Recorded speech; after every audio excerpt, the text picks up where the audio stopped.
Inilantad ng mga dating manggagawa ng Chuangsing Steel Incorporated sa Magalang, Pampanga ang mga aksidenteng kanilang sinapit, kakulangan umano sa safety equipment at kawalan ng benepisyo sa pagpapatuloy ng investigasyon ng Senado nitong Biyernes, August 14.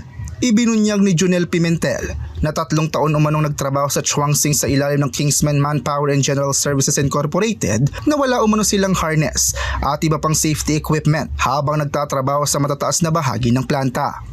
Nagtamo rin daw siya ng pinsala sa dibdib habang mano-manong nagpupukpok ng materyales na halos 1 taon na umanong hindi gumagaling. Isa pang manggagawa ang nagkwento kung paano siya muntik mahila ng makina matapos sumabit ang kanyang glove habang naglilihan ng shafting.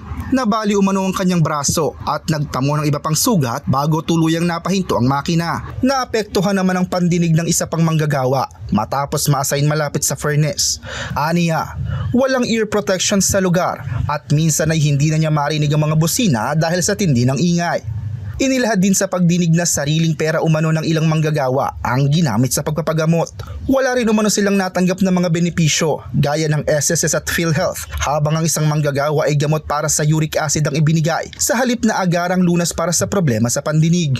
Kinumpirma ni Department of Labor and Employment o DOLE Region 3 Director Geraldine Panlilio na nakitaan ng paglabag sa General Labor Standards at Occupational Safety and Health Standards ang Chuangsing kasama ang 2 manpower agency nito na Bantayan Manpower Services at Kingsman.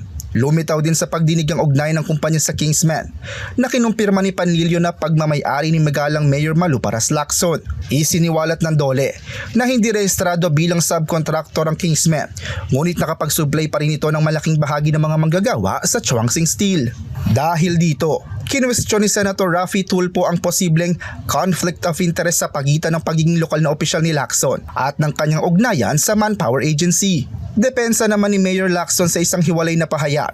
Matagal na silang nag-divest ng kanyang asawa sa Kingsman at wala na itong aktibong kontrata sa Chuangsing. Gayunman, hindi pa raw ito ganap na naipapakita sa pinakabagong SEC General Information Sheet.